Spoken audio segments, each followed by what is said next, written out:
Olá, eu sou Ana Paula, sou a promotora do projeto de artesanato em África e queria falar-vos um pouco sobre este projeto. Antes de mais, queria realçar que para já isto é só uma ideia, ainda não fizemos um estudo de viabilidade, nem um estudo de mercado e, portanto, o objetivo desta campanha é angariar fundos para fazer exatamente esses planos de negócio, estudo de viabilidade, estudo de mercado e também o aluguer de um espaço de co-work na Universidade do Mundo.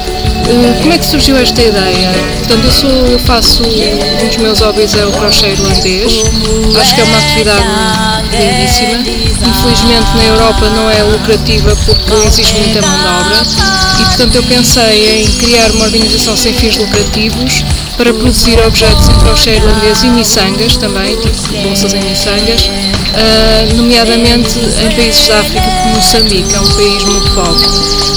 Segundo o último relatório da ONU, Moçambique tem cerca de 54% da população vive abaixo do limiar da pobreza e isto seria uma oportunidade para mulheres que atualmente vivem em condições de pobreza extrema pudessem ter um rendimento extra e simultaneamente ressuscitar uma arte antiga e belíssima que é o crochê irlandês.